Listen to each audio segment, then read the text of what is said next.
성도 여러분, 한 주간 평안하셨습니까? 정말 한 주 어떻게 지내셨습니까?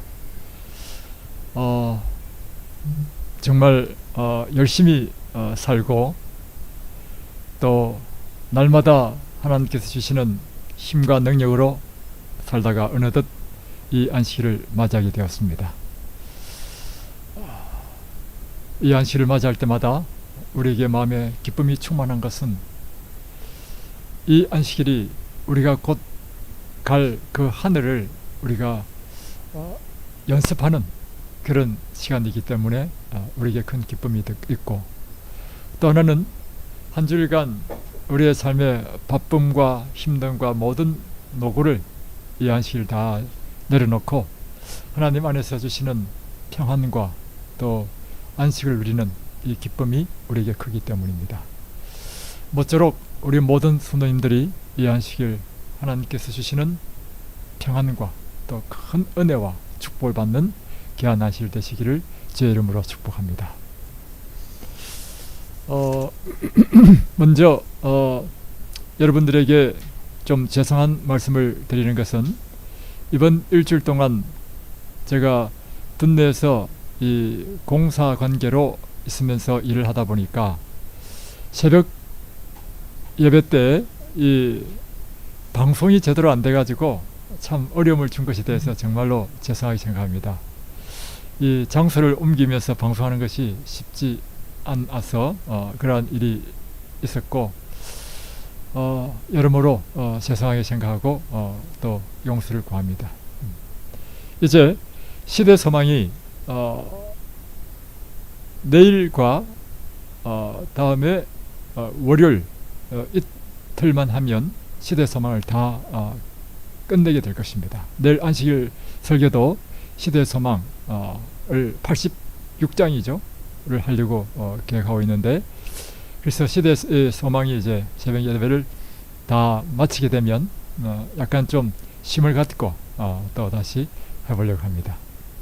그리고 또 하나님께 참으로 감사드리는 것은 지난번 안식일 설교 때 특별히 둔내 뉴스타트 교회를 위하여 헌금하실 분들에게 호소를 했는데, 많은 분은 아니지만 몇몇 분들이 함께 참여해 주셔서 정말 너무 감사를 드립니다. 그래서 인테리어 공사와 또 음향기기, 그리고 의자, 또 단상, 그리고 또 보일러도 터져가지고 바닥도 다 깨고 보일러 공사를 하고 있는데, 이와 같은 것을 하는데 많은 보탬이 되어서 정말 감사를 드리고, 제가 이 성경을 읽으면서 여러 번 느꼈는데, 성경의 역사를 기록할 때 그 사람들의 이름을 기록한 것이 참 제게 인상적이었습니다. 특별히 역대 상하는 역사서죠. 그 역사서에 보면 구체적인 개인의 이름, 우리에게는 전혀 의미가 없는 이름이 한 300명, 500명 이상의 이름이 막 열거됩니다. 왜 그럴까? 하나님께서는 우리 이름을 기억하고 기록한다는 것입니다. 그래서 이번 둔내 뉴스타트 교회 그 입구에 헌금하신 분들의 이름을 제가 꼭 좀 새겨 넣으려고 합니다. 그래서 정말 그들의 헌신을 이 성경처럼 기념하고 그렇게 하고 싶고, 또 하나는 특별히 헌금하신 분들에게 특별히 요양할 수 있는 특별한 무료 요양권을 좀 드리려고 합니다. 그래서 이제 그런 계획을 잡고 그런 기회를 좀 드리려고 합니다. 하여튼 여러모로 함께 협력해 주신 여러분께 진실로 감사를 드립니다. 오늘은 교공부 제7과 신의 산에서의 언약이라는 제목으로 말씀을 보겠습니다. 먼저 우리 성경 교과책 다 사셨죠? 다 펴시고 다음에 성경도 함께 보시기 바랍니다. 먼저 우리 기억절을 한번 다 함께 읽어보겠습니다. 시작. 내가 애굽 사람에게 어떻게 행하였음과 내가 어떻게 독수리 날개로 너희를 업어 내게로 인도하였음을 너희가 보았느니라. 출애굽기 19장 4절. 예, 내가 애굽 사람에게 어떻게 행하였음과 내가 어떻게 독수리 날개로 너희를 업어 내게로 인도하였음을 너희가 보았느니라. 예. 계속해서 우리는 언약에 대한 공부를 하고 있습니다. 언약이란 하나님께서 우리와 계약을 맺는 것이죠. 이 언약은 우리를 찾아오시는 하나님으로부터 시작됩니다. 하나님께서 우리를 찾아오시고 우리를 부르시고 우리를 구원하신 다음에 우리에게 영원한 구원을 약속한 것이 바로 이 하나님의 언약의 특징입니다. 하나님께서는 위기 가운데, 절대절명의 위기 가운데서 언제나 사람을 찾아오시고 구원하시는 일을 하시는데, 하나님께서 찾아오시고 부르신 사람이 첫 번째는 바로 에덴 동산에서 범죄한 아담과 하와를 찾아오시고 그들을 부르셨습니다. 아담아, 내가 어디 있느냐. 그리고 이 온 세상이 죄악으로 관영했을 때 하나님께서 이 세상을 물로 심판하기로 작정하셨을 때 하나님께서 또한 한 사람을 구원하기 위하여 한 사람뿐만 아니죠. 그를 통해서 많은 인류를 구원하기 위하여 또 노아를 찾아오셨습니다. 그리고 노아를 부르셨습니다. 또 이제 세월이 지나서 또 이 세상이 온갖 우상숭배로 관영했을 때 갈대아우르에 있던 아브라함을 하나님께서 찾아오시고 부르셨습니다. 그리고 이 찾아오셔서 부르실 때마다 그 부르심의 목적은 구원이었어요. 그리고 부르신 다음에 그분은 우리와 언약을 맺는 일을 하셨다는 것입니다. 그래서 아담과 맺은 언약, 그것이 곧 여자의 후손을 주시겠다는 그 약속을 주신 것이고, 노아와 맺은 언약, 그것은 그로 하여금 이 물의 심판에서 생명을 구원하겠다는 언약, 그리고 또 아브라함을 부르셔서 아브라함과 맺은 언약, 너로 인하여 이 온 세상 사람들이, 너의 후손을 인하여 온 세상 사람들이 다 복을 받을 것이다 하는 놀라운 언약의 약속. 그리고 이제 오늘 할 것은 바로 이제 이스라엘 백성을 찾아오시고 이스라엘 백성을 구원하시고 이스라엘 백성에게 언약을 하시는 것을 오늘 배우게 될 것입니다.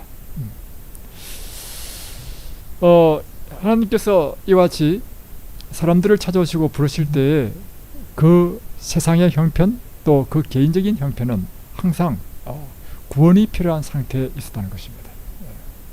그리고 그들을 이제 부르심 이후에는 하나님께서 그들을 인도하시고 그들을 속죄하시고 구원하시고, 그래서 그와 그에 속한 가족을 구원하고 또는 그 민족을 구원하고 더 나아가서 그들을 통해서 온 세상 사람들에게 복음을 전함으로 온 세상을 구원하시는 것이 바로 하나님의 언약의 특징이라는 것이죠.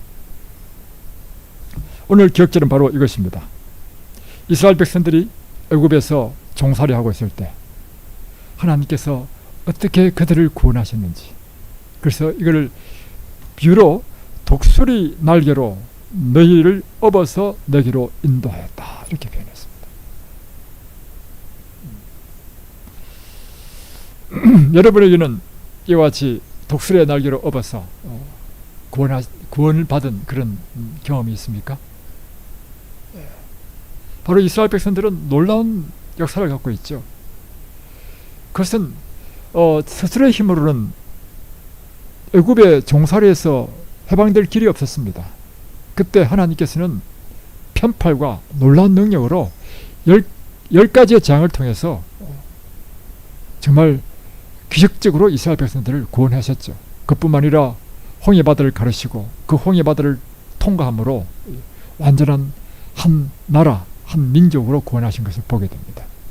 그랬을 때 이스라엘의 역사에서는 끊임없이 계속해서 반복해서 이야기되는 것은 바로 하나님께서 어떻게 자신을 구원했는지 그 구원의 역사를 계속해서 이야기하고 노래하고 찬양하는 것이죠. 그래서 우리가 이와 같은 구원을 경험하게 되면 그렇게 되는 것입니다. 정말 절대절명의 그 대표적인 신약의 인물이 막달라 마리아 아니겠습니까? 그것이 얼마나 감사했는지. 그래서 그는 막 자신의 전 재산을 팔아서 향료값을 사서 하나님께 부은 것은 바로 그 감사가 넘쳤기 때문입니다. 오늘 우리가 정말 죄악 가운데서 받은 그 감사가 넘친다면 우리는 확실하게 행동이 달라집니다. 우리가 왜 이 신앙에 밋밋하고 뜨뜻미징을 하냐? 그것은 구원에 대한 감격이 없기 때문입니다. 하나님께서 우리를 구원하신 그 구원에 대한 감사가 없기 때문입니다, 여러분. 그 구원의 감격과 감사가 언제나 우리 마음속에 용광로처럼 불타는 사람은 입만 열면 그 구원을 이야기하고 그 구원에 감사를 하고 찬양하는 것입니다. 그 대표적인 사람이 누구냐면 제 장인어른이십니다. 우리 양강수 목사님은 별명이 뭐냐면 뭐죠? 별명이 여러 개가 있는데 그 중에 하나는 뭐냐면 누구를 만나든지, 그리고 제가 이제 그 축전교회 있을 때 이제 한 달에 한 번씩 설교를 이제 그 당시 맡도록 젊으셔가지고, 지금은 120세라서 안 되지만 맡겼을 때, 아니 1년이면 12번 설교를 하시잖아요. 12번 설교하는데 설교하시기만 하면 내가 6.25 사변 터지기 3일 전에 문수전도로 김천에 가는 발령을 받고 아버지 안녕히 다녀오겠습니다 하고 인사를 하고 딱 갔는데 3일 후에 6.25 사변이 터졌다. 그리고 또 목이 말라서 이제 밖에 나가서 사과를 하나 사모으려고 나갔다. 제가 좀 다 외우고 있어요. 저뿐만 아니라 우리 그 당시에 교인들은 그 스토리를 다 외우고 있어. 하도 많이 들어가지고. 목이 말라가지고 사과 사모으러 나갔다가 강제 모병 당해가지고 일본에 가서 유엔 컴퍼니, 유엔군에 소속해가지고 뭐 훈련받고, 그래서 하나님께 막 계속 기도하기를 위생명당이 해달라고 기도했더니만 위생명이 됐다고. 그래가지고 삼수가산을 인천 상륙작전을 행하고 삼수가산을 갔다 오고 스토리를 제가 다 알아요. 저뿐만 아니라 그 당시에 우리 교인들이 우리 목사님 설교 딱 시작하면 또 저기 설교만 했다면 하시는 거예요. 그뿐만 아닙니다. 이번에도 이번 주도 어버이날도 갔단 말이에요. 뭐 설날이든 추석이든 하여튼 어버이날이든 이제 가기만 하면 권서방 들어보게 6.25 사변 3일 전에 내가 김천으로 발령받고 왔는데 6.25 사변이 터졌어. 그러면서 이제 인천 상륙작전 또 이야기하시는 거예요. 여러분 왜 그렇습니까? 구원의 감격이 있기 때문입니다. 하나님의 그 은혜가 너무나 크기 때문입니다. 그 은혜는 잊혀지지 않는 구원의 감격이 있는 것입니다. 그 구원의 감격이 그분을 일평생 주님의 종으로 봉사하게 하시고 헌신하게 하신 것입니다. 오늘 우리에게 필요한 것이 있다면 바로 그런 구원의 감격이 필요한 것입니다. 바로 이스라엘 백성들에게 입만 열면 그 출애굽의 역사를 이야기하고 찬양하는 이유는 그 구원의 감격이 말할 수 없기 때문입니다. 그래서 오늘 이것을 출애굽기 19장에는 이야기하기를 독수리의 날개로 너를 업었다. 한번 보겠습니다. 이제 1월 소지로 넘어가 보면 독수리 날개로라는 제목이죠. 이스라엘 백성들은 고된 세월 동안 애굽의 이교적 풍습에 오랫도록 젖어 있었으므로 하나님에 대한 지식과 그분의 뜻과 선하심을 망각해 가고 있었다. 이제 400년 동안 애굽에서 종살이를 하게 됐죠. 이스라엘 역사 알죠? 이제 요셉을 통해서 이제 7년 흉년 기한 중에 2년째 요셉을 통해서 그의 아버지와 그의 모든 형제를 이제 요셉이 부양하기 위해서 다 애굽으로 다 이끌어왔죠. 그래서 애굽에서 왕이 고센 땅이라는 땅을 줬어요. 그 고센 땅이 목초하기 좋은 땅입니다. 그곳에서 정착했는데 이제 세월이 지나면서 요셉도 죽고 또 이제 이집트의 왕조가 바뀌게 됩니다. 왕조가 바뀌면서 요셉을 알지 못하는 왕이 와가지고 일어나서는 이스라엘 백성들을 몽땅 다 종으로 삼아버립니다. 그 일을 정확히는 400년이 안 됩니다. 거의 한 400년 동안 종살이를 하면서 완전히 피라미드를 짓고 그 일을 다 한 거예요. 얼마나 힘들겠습니까? 그 노역 가운데서 벗어날 길이 없는 것입니다. 그래서 이제 그리고 애굽은 이방을 숨기는 신앙이잖아요. 그 이교의 풍습에 오랫도록 젖어 있었기 때문에 하나님에 대한 지식도 다 잊어버리고 하나님에 대해서 다 잊어버린 그때 하나님께서는 어떻게 이 백성을 다시금, 근데 이 백성이 아브라함의 후손이란 말이에요. 이삭과 야곱의 후손이란 말이에요. 하나님께서 아브라함에게 약속하셨거든. 내 후손으로 다시 이 가나안 땅을 얻게 하겠다. 하나님께서는 아브라함과 맺은 언약을 지키셔야 한다는 거예요. 그래서 하나님의 특징 중에 하나는 뭐냐면 언약에 신실하신 분입니다. 그래서 그분은 그 언약을 지키시기 위하여 이 이스라엘 백성들을 이 구원하시는 그 역사가 바로 출애굽기 이야기입니다. 그래서 보십시오. 먼저 그분께서는 당신의 권능으로 이스라엘을 애굽에서 구해내심으로써 그들에 대한 사랑의 진실성을 입증해 보이셨다. 그분께서는 당신이 허락하신 언약의 초청에 백성들이 사랑으로 반응하도록 호소하셨다. 하나님께서는 시내산에서 이스라엘 백성들을 위해 베풀었던 그분의 자비로운 행위를 기억나게 하셨다. 이렇게 했고요. 다음에 이제 그 질문, 여호와께서 한번 읽어보십시다. 예. 여호와께서 이스라엘을 애굽에서 시내산까지 이끌어내신 일을 어떤 두 가지 예증으로 묘사하고 있는가? 예, 그 애굽 종살이하던 이스라엘 백성을 출애굽시킨 그 이야기, 그래서 시내산까지 이끌어내신 것을 성경에는 어떤 두 가지 예증으로 묘사하고 있는가 했는데, 출애굽기 19장 4절은 오늘 읽었던 기억절이죠. 예, 독수리 날개로 너희를 업어서 내게로 인도했다. 이렇게 했고요. 신명기 32장 10절로 12절은 어떤 내용이죠?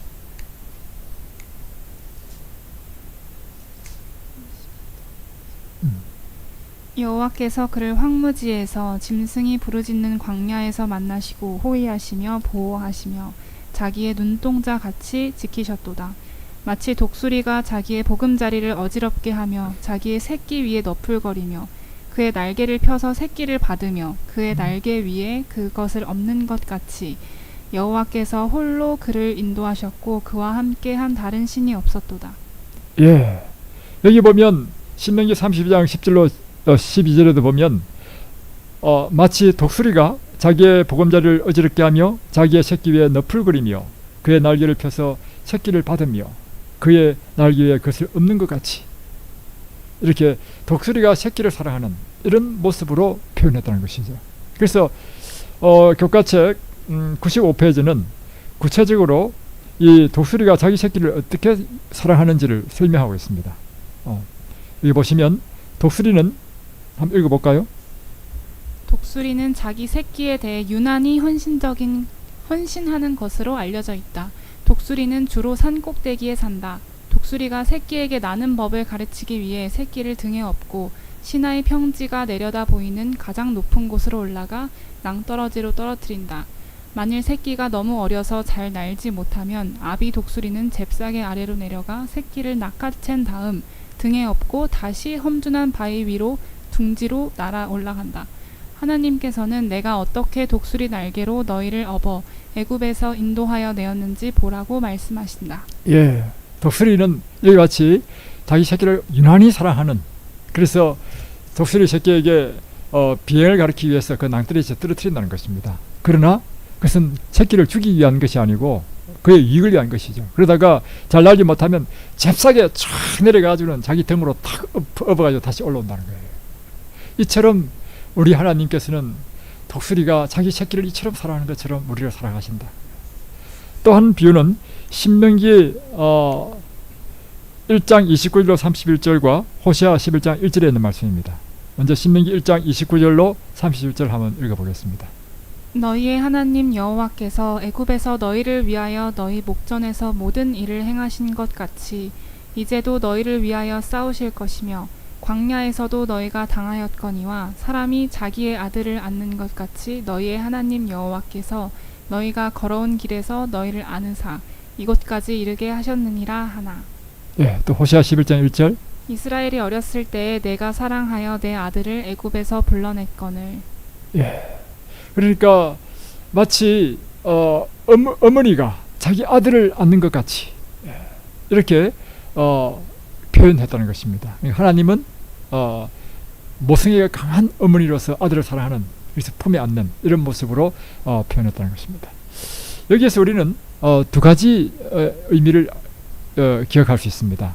이렇게 우리를 구원하실 때 하나님께서 독수리가 새끼를 사랑하는 것처럼, 또는 어머니가 또는 아버지가 그 자식을 이렇게 사랑하는 것처럼 이렇게 표현한 것에는 무슨 의미를 갖고 있냐면, 첫 번째는 우리는 자신의 구원을 위하여 전적으로 무력한 존재라는 사실을 가리키고 있습니다. 그러니까 하나님께서 이와 같이 독수리가 자기 새끼를 보암같이 보호하지 아니하면, 구원해주지 아니하면 스스로의 힘으로 구원받을 수 없는 전적인 무력한 존재라는 사실을 가르쳐주고 있고, 또 그 어린 아이가 모든 것을 그 부모로부터 공급받아야 되는 것처럼 그와 같이 전적으로 우리의 상태는 무력한 상태라는 것을 나타내주고 있고, 두 번째는 하나님은 그러한 무력한 상태에 있는 우리를 그와 같이 이 부모처럼, 독수리처럼, 애미 독수리처럼 그렇게 사랑과 긍휼로 우리를 사랑하시는 분이시다 하는 것을 우리에게 나타낸다는 것입니다. 그래서 하나님의 구원은 이 두 가지에 의해서 이루어진다는 거예요. 우리의 전적인 무력한 상태, 두 번째는 하나님이 그 자비와 사랑, 이것이 우리를 구원하시고, 구원하실 뿐만 아니라 우리에게 언약을 맺어서 놀라운 축복을 주시는 것이 분이 하나님이시다 하는 것을 우리에게 가르쳐주고 있는 것입니다. 그래서 여기 보면 이 예정들은 이스라엘 백성들과 우리를 향한 하나님의 태도가 어떠함을 말해주는가, 이렇게 질문되어 있죠. 여기서 보면 이 예정들은 하나님께서 우리의 무력함을 잘 알고 계신다는 사실을 말해준다. 시편 103편 13절 14절 읽어보라 했잖아요. 한번 찾아보 읽어볼래요?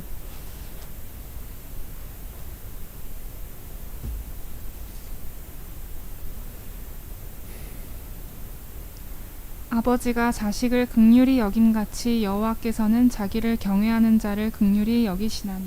예. 이는 그가 우리의 체질을 아시며 우리가 단지 먼지뿐임을 기억하심이로다. 예. 두 가지를 나타내고 있죠. 우리의 그 연약함을 아시는 주, 우리는 단지 진토와 같은 존재. 그래서 하나님께서 우리를 긍휼히 여기시고 사랑하시는 이 자애로운 아버지, 이 두 모습을 우리에게 보여주는 것입니다. 그래서 이 적용으로 한번 넘어가 보겠습니다. 적용 한번 읽어주시겠습니까? 적용을 제가 좀 바꿨습니다. 내용을. 예. 하나님께서 마치 독수리가 그 새끼를 업어서 키우는 것처럼 하나님의 사랑과 은혜를 경험한 이야기를 나누어 보자. 예. 하나님께서 마치 독수리가 그 새끼를 업은 같이, 그 부모가 그 어린 미약한 자녀를 아는 같이, 그렇게 하나님의 사랑과 은혜를 경험한 그런 간증을 한번 해보자 이거죠. 근데 우리가 이 모집단이 너무 적어서 좀 항상 문제인데, 사람이 많아야 이렇게 다양한 이야기가 나오는데, 노상 모집단은 제가 제 딸밖에 없어가지고 참 곤란하지만 할 수 없습니다. 저부터 한번 이야기해 보겠습니다.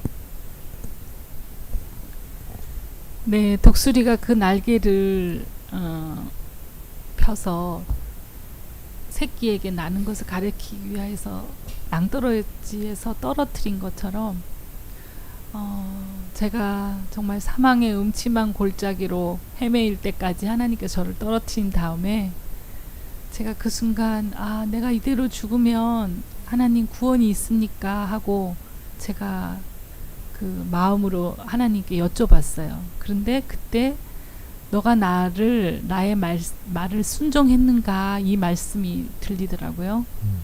그래서 제가 제 자신을 저는 하나님 말씀을 순종하면서 살았습니다, 이 말을 대답하려고 아무리 애를 써도 제가 순종한 것이 생각이 안 나는 거예요, 그 순간에. 그래서 막 생각하려고 애를 쓰는데, 제가 그 어릴 때부터 살았던 그 모습들이 이렇게 제 머릿속에 주마등같이 지나가면서 제 모습을 보여주는데, 제가 하나님 말씀을 순종하고 싶은 거는 순종하고 싶지 않은 거는 제껴놓고, 그런 모습을 제가 보게 됐어요. 그래서 그 순간 하나님, 내가 이때까지 나는 하나님의 말씀을 순종하고 사는 줄 알았는데 내가 하나님 말씀을 순종한 게 아니고 나를 믿었군요. 그 순간 제가 그걸 다 깨닫게 됐어요. 그래서 제가 하나님, 내가 이번만 살려주시면, 제가 이대로 죽으면 구원이 없습니다. 저를 한 번만 살려주시면 제가 이제는 내 뜻대로 살지 않고 저쪽으로 하나님 뜻대로 살겠습니다, 이렇게 약속을 했어요. 그때 제가 손가락 까딱도 못하겠는 그런 순간이었는데, 손에 주먹이 싹 쥐어지면서 제가 일어나게 됐어요.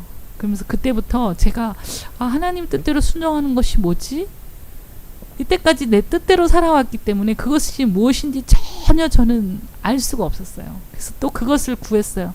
저는 열중샷 하고 있을게요. 하나님께서 어떤 지시가 내려오지 않는 한 저 아무것도 안 하겠습니다.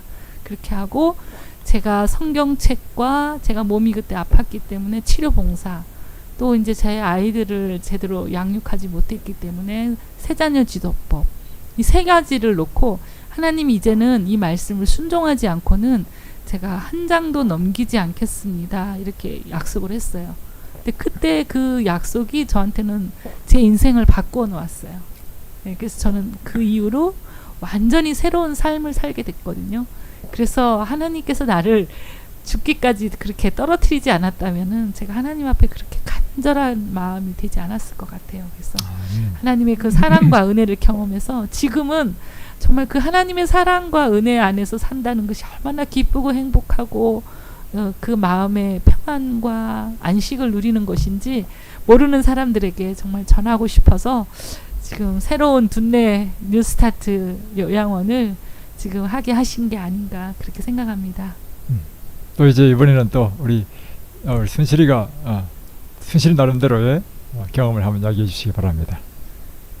저는 엄마가 얘기할 동안 생각을 해봤는데요. 저는 인생에서 그냥 제가 계획한 것들이 많았는데 자꾸 저의 인생이 제가 원하는 대로 흘러가지 않는 거예요. 자꾸 내가 계획한 것들이 안 되게 되고 예상과 다르게 계속해서 흘러가서 그때 당시에는 왜 하나님께서는 나의 길을 계속해서 막으시나 그런 생각을 했던 적이 있었는데 지금 돌이켜 보면은 제 뜻대로 되지 않았던 그 순간이 오히려 하나님 뜻대로 제 인생이 흘러가게 하기 위해서 하나님께서 독수리가 새끼를 업어서 이제 날아가는 것처럼 제 인생을 이제 이끄신 것이 아닌가. 아까 그 성경절에서도 내가 널 안아서 여기까지 왔다 하신 말씀처럼 지금 돌이켜서 생각해 보니까 그 순간 제가 가고 싶었던 곳으로 놔둔 것이 아니라 하나님이 저를 안아가지고 여기까지 오게 하신 것이 아닌가 생각이 아멘. 듭니다. 할렐루야. 예. 저도 생각해 보니까요. 저에게서는 제 인생의 의미 없음, 무의미, 허무에서 예수님 하나님을 만나는 순간 제 인생의 의미가 달라지고 인생의 목적이 생겼습니다. 그래서 제게는 하나님이 없는 세상은 곧 무요, 어둠이요, 죽음입니다.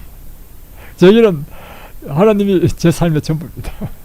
그래서 그분을 위하여 살고 그분을 위하여 일하는 것이 제 인생의 최고의 행복이고 그래서 정말 그 허무한 삶 가운데서 하나님께서 저에게 빛을 주셔서 저를 만나주시고 저를 인도해 주신 그 은혜가 너무 커가지고 저는 아직도 그 감격에서 헤어나지를 못하고 있습니다.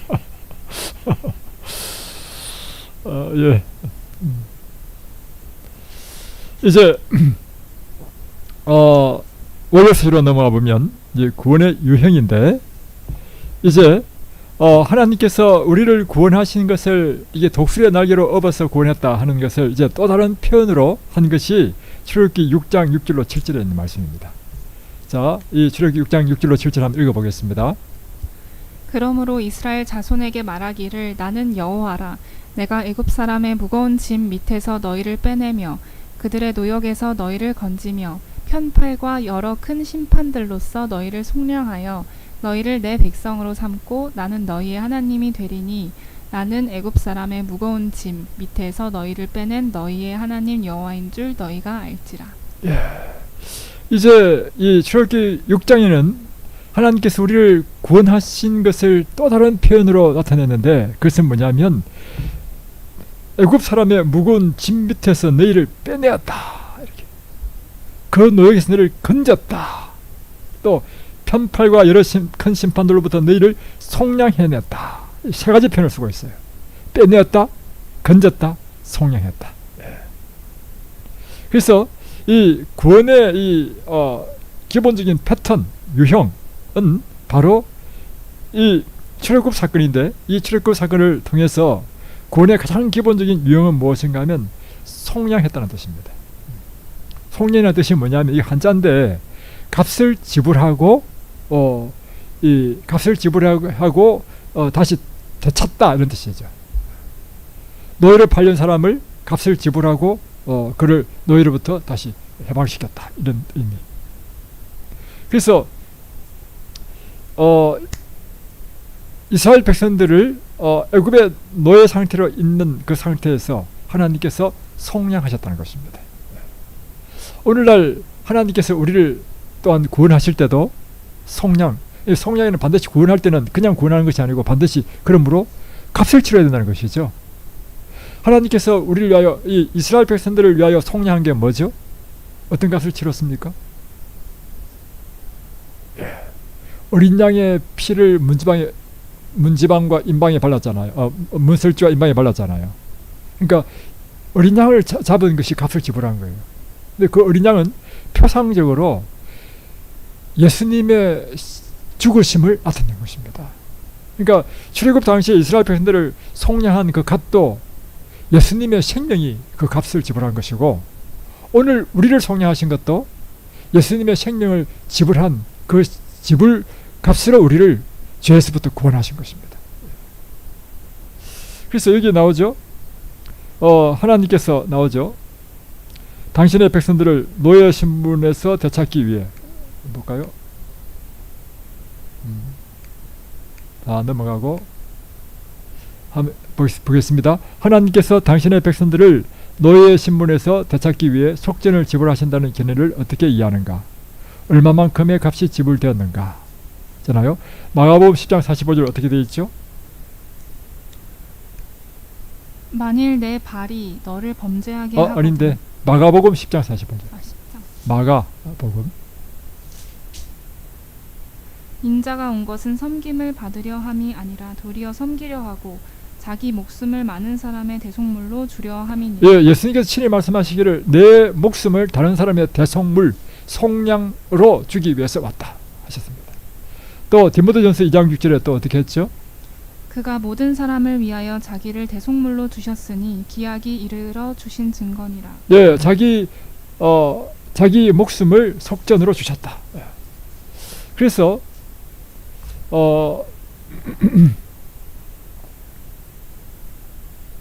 여기 묵상에 있는 말씀이 있죠? 한번 읽어보겠습니다. 예수님께서 우리를 위해 대속물이 되어 주셨다는 사실이 우리의 가치에 대하여 무엇을 말해주나요? 예. 예수님께서 우리의 대속물로 속량을 지불하셨다 하는 것은 오늘 우리 자신의 가치에 대해서 무엇을 말해주고 있습니까?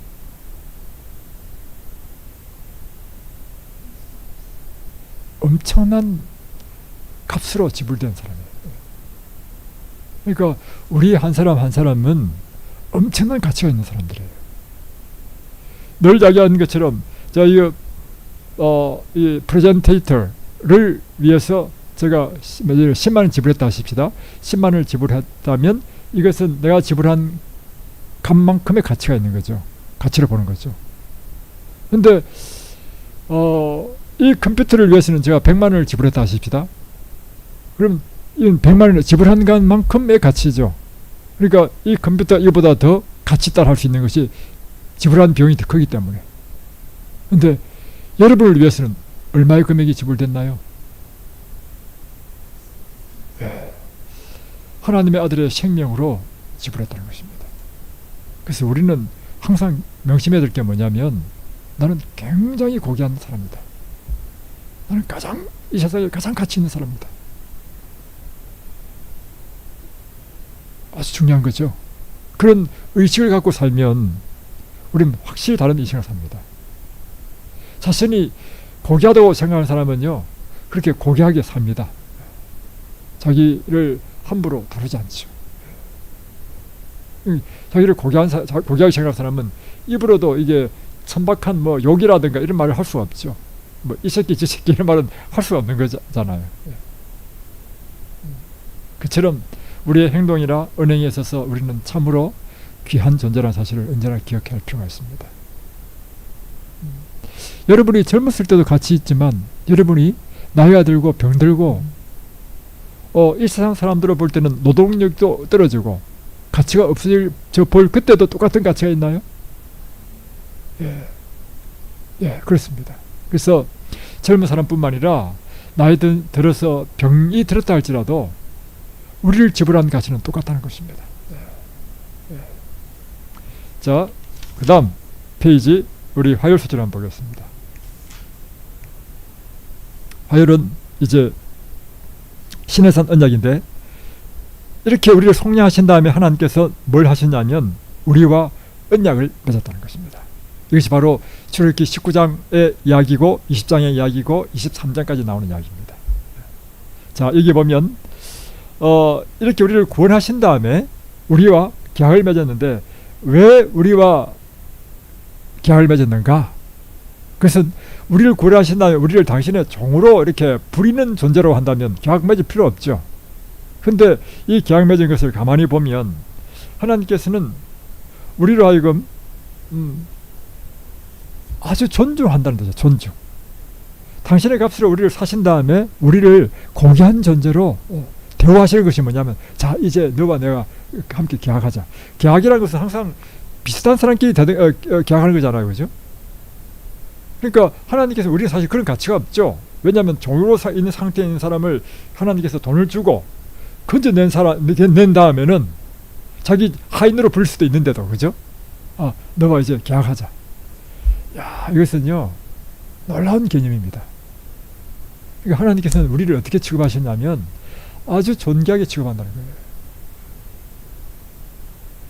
이것이 바로 하나님께서 우리와 언약을 맺자는 그 자체 속에서 포함되어 있는 것이 뭐냐면 하나님은 우리 인간을 그렇게 고귀하게 취급하신다는 것이라는 것이죠. 그러면 언약의 목적이 뭔가? 왜 언약을 체결하려고 하는가 하는 것이죠. 그것이 바로 이 묵상에 있는 페이지 199페이지에 있는 묵상에 있는 내용입니다. 한번 읽어보실래요? 하나님과 이스라엘 백성들 사이에 언약이 꼭 필요했던 이유는 무엇인가요? 언약의 관계적인 측면을 생각하며 신명기 29장 10절로부터 13절을 예, 우리와 언약을 맺는 이유, 언약을 맺는 목적이 뭐냐? 신명기 29장 10절로 13절 한번 읽어보십시오. 신명기 29장 10절로 13절.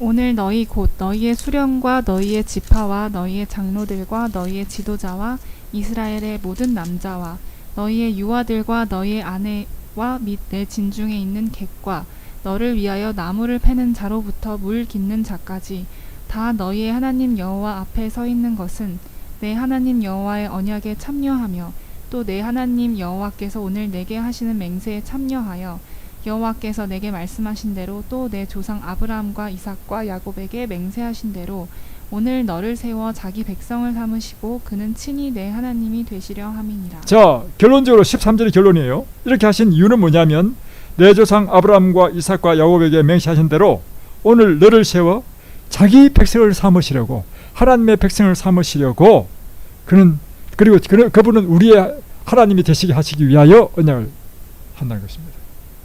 이걸 보다 더 자세하게 표현한 게 뭐냐면 그 다음 페이지 수요일 소절을 보시면 이제 출애굽기 19장 5절로 6절에 보면 더 자세하게 나옵니다. 한번 읽어보겠습니다. 세계가 다 내게 속하였나니 너희가 내 말을 잘 듣고 내 언약을 지키면 너희는 모든 민족 중에서 내 소유가 되겠고 너희가 내게 대하여 제사장 나라가 되며 거룩한 백성이 되리라. 너는 이 말을 이스라엘 자손에게 전할지니라. 자, 언약을 세우는 목적이 뭐냐? 내 소유가 되게 하기 위해서, 제사장 나라가 되게 하기 위해서, 거룩한 백성이 되게 하기 위해서 하나님께서는 우리와 언약을 맺기를 원한다는 것입니다. 참 놀랍죠? 그래서 이와 같이 그러면 여기에서 말하는 이 제사장 나라가 된다는 것, 거룩한 백성이 된다는 게 뭐냐? 이것에 대하여 아주 잘 설명된 것이 뭐냐면 101페이지 보시면 이렇게 되어 있습니다. 묵상에 보시면 이렇게 되어 있죠. 하나님의 구원에 기초한 묵상 그 밑에 보면 하나님의 구원에 기초한 그분과의 관계를 바탕으로 여호와께서는 그들의 영적 지적 및 도덕적 수준을 높이셔서 이스라엘이 고대 세계에서 경이로움의 대상이 되기를 바라셨다. 이게 하나님께서 우리를 당신의 제사장으로 삼는다, 당신의 나라를 삼는다, 거룩한 백성을 삼는다는 뜻이라는 것입니다. 그러니까 하나님께서 우리가 언약을 맺으셔서 맺는 목적은 바로 이러한 백성으로 우리를 만들시기 위하여 언약을 삼는다는 것입니다. 이를 통해 각 나라, 또 하나는 뭐냐면 이를 통해 각 나라들에게 복음을 선포하도록 그들을 사용하시고자 우리와 언약을 맺으셨다. 첫 번째는 우리를 영적, 지적, 도덕적으로 아주 경이로운 존재로 만들기 위한 것이고, 두 번째는 그러므로 인하여 그들을 통해서 온 세상에 복음을 전하는 자로 삼기 위해서 우리와 언약을 맺으셨다. 이것이 언약을 맺는 이유요 목적이라는 것입니다. 참 놀랍죠? 예. 그래서 이제 수열 수준으로 넘어가 봅니다.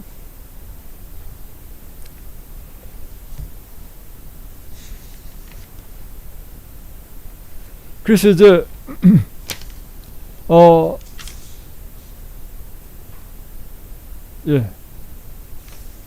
이제 언약을 맺는데, 이 언약은 첫 번째는 하나님이 제안하시고 두 번째는 이스라엘 자손이 그것에 동의해야 된다는 것이죠. 그래서 이 출애굽기 19장부터 보면 이제 언약 맺는 그 절차가 쫙 나와요. 그 내용이 어디 나오냐면 화요소지 페이지 98페이지 보십시오.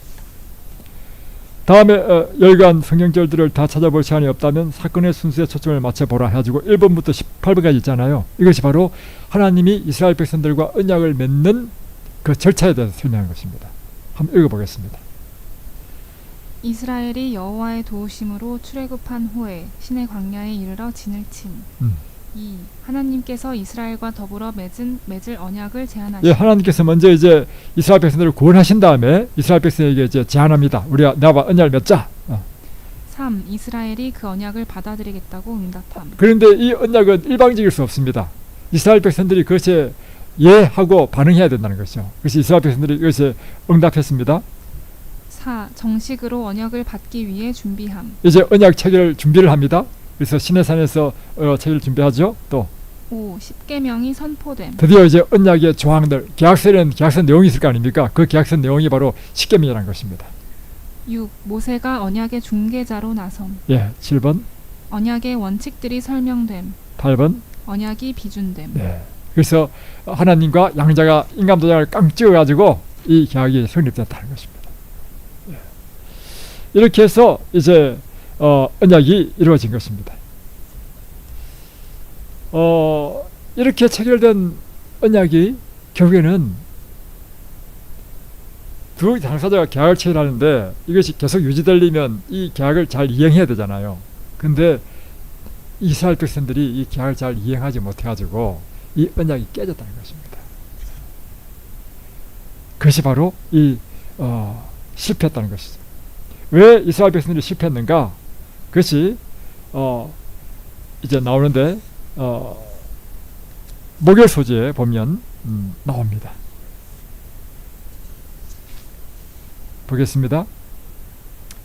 백성이 일제히 응답하여 이르되 여호와께서 명령하신 대로 우리가 다 행하리이다. 모세가 백성의 말을 여호와께 전하매, 이렇게 해서 언약을 맺었는데 그들은 이 언약에 실패했습니다. 이 로마서 9장 31절 32절 한번 읽어보겠습니다.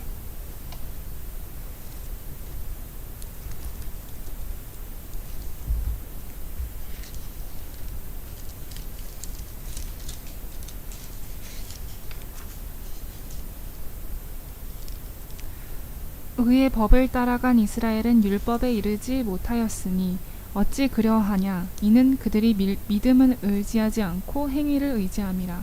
부딪힐 돌에 부딪혔느니. 그 율법을 그들이 준수하지 못했다. 이유는 무엇이냐면 믿음에 의하지 않고 행위를 의지하기 때문이다. 로마서 10장 3절 말씀. 하나님의 의를 모르고 자기 의를 세우려고 힘써 하나님의 의에 복종하지 아니하였느니라. 또 히브리서 4장 1절로 2절.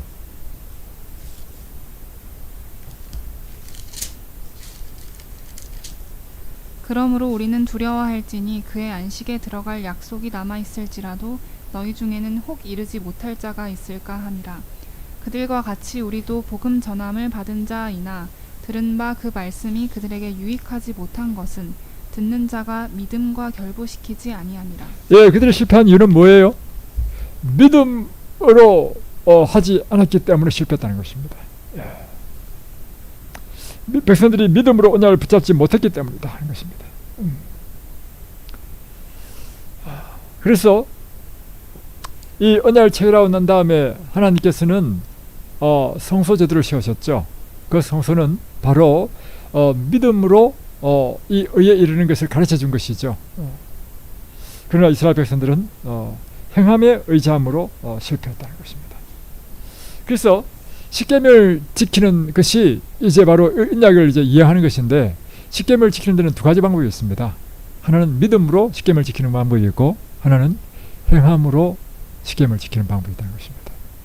자, 그러면 좀 어려운 이야기지만 행위는 똑같죠. 근데 곁으로 볼 때는 똑같지만 근본적으로 한 행위는 구원을 받고 한 행위는 구원을 받지 못한다는 것입니다. 믿음으로 지키는 자는 구원을 받고 행함으로 지키는 자는 실패한다는 것입니다. 그러면 믿음을 지키는 건 뭐고 행함으로 지키는 건 뭡니까? 질문이 어렵습니까? 네. 행함으로 지키는 것은 이것입니다. 뭐냐면 내가 내 힘으로 하나님의 율법을 지키려 하는 것이 다 행함으로 행하는 것입니다. 하나님 일도 마찬가지입니다. 내 힘으로, 내 지혜로, 내 능력으로 행하는 것은 다 행함으로 말미암는 의입니다. 이럴 경우에는 그것은 구원에 이르지 못하고, 이럴 경우에는 자기 행위가 자랑이 되고 자기 행위가 곧 의가 되어서 이것은 하나님의 의에 이르지 못한다는 것입니다. 그러나 하나님을 전적으로 의지하여 하나님의 능력으로 주의 계명을 지키고, 하나님의 능력을 의지하여 주의 일을 하고, 하나님의 능력을 의지하여 하나님의 말씀에 순종하는 자는 믿음으로 하는 것입니다. 이거 굉장히 중요한 차이입니다.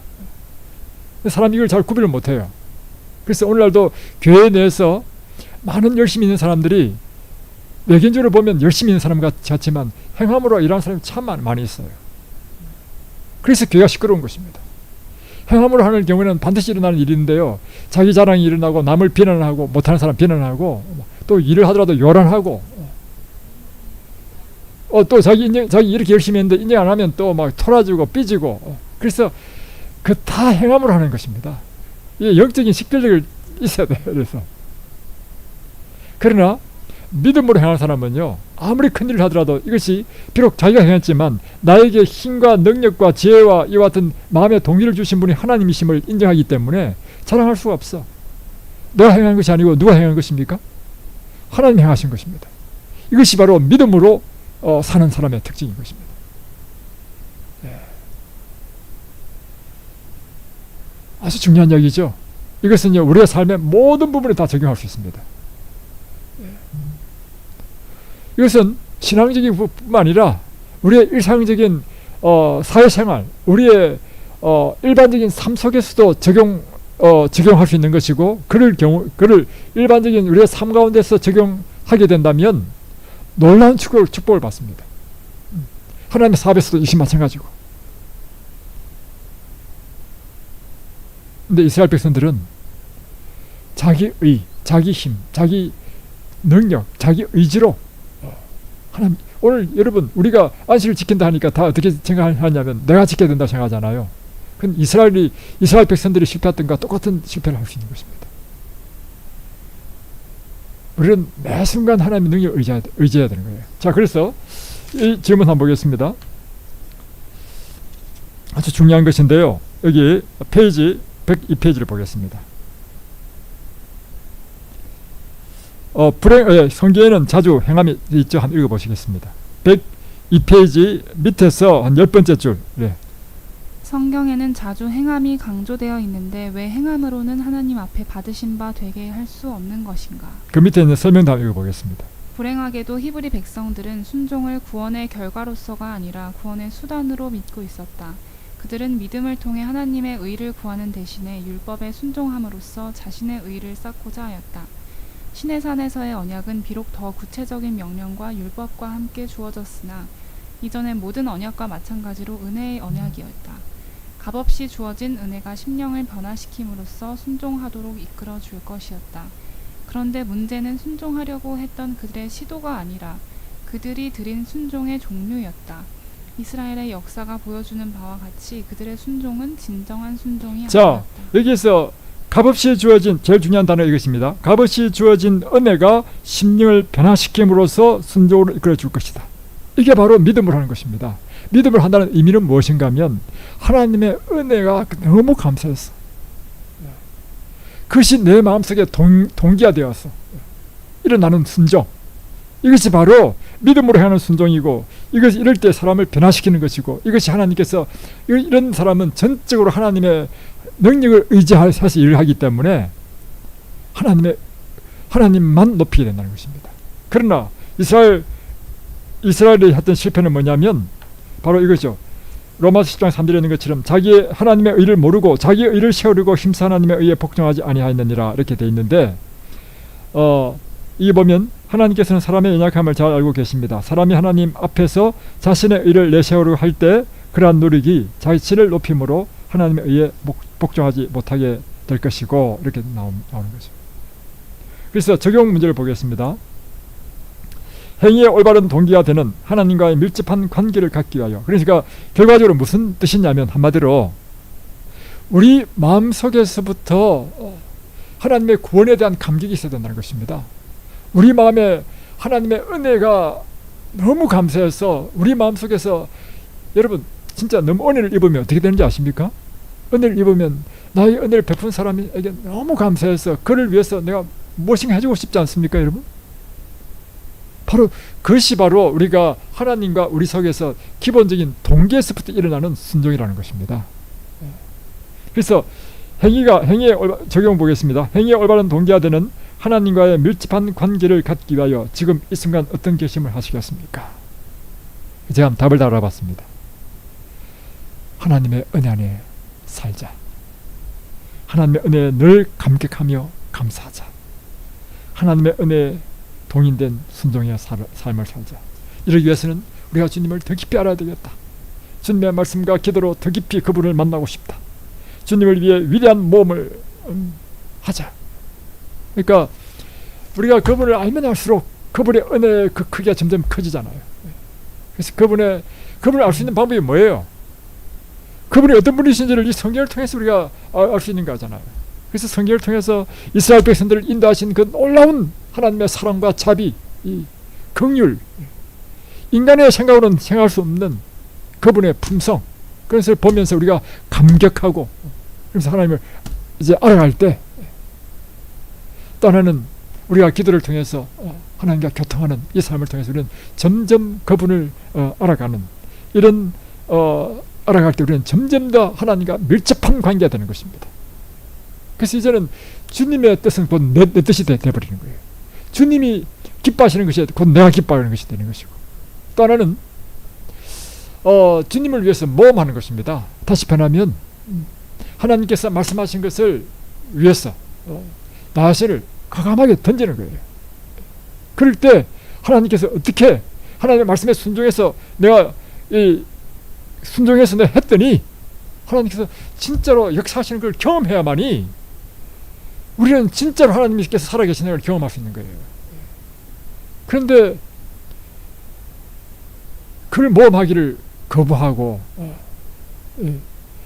마치 하나님 말씀에 순종하는 것을 두려워하고 이렇게 하면요, 그러면 영적인 난장이 된다는 거예요. 그러니까 하나님 기적을 경험할 수 없지. 그래서 저는 바로 그것이 오늘 우리에게 필요하다는 것입니다. 그래서 이런 감격 가운데 사는 사람의 특징이 있어요. 그것은 날마다 하나님을 이렇게 말씀과 기도로 만나고, 또 하나는 하나님께서 말씀하시는 이 말씀에 따라 자신을 던지는 사람. 그래서 그의 삶 가운데 놀라운 하나님의 기적을 체험하는 그런 경험들이 있는 사람. 이런 사람들은 언제나 하나님 은혜에 감격하고 챙챙한 살아있는 믿음이 된다는 것이죠. 오늘 저는 우리 성도들이 바로 이런 하나님과의 밀접한 관계 속에서 이것이 의무가 아니라 내 마음의 기쁨으로 하나님의 모든 언약의 조건들을 순종하는, 이것이 바로 믿음으로 순종하는 것이죠. 그런 주의 백성이 되기를 주의 이름으로 축복합니다. 예, 마치겠습니다. 우리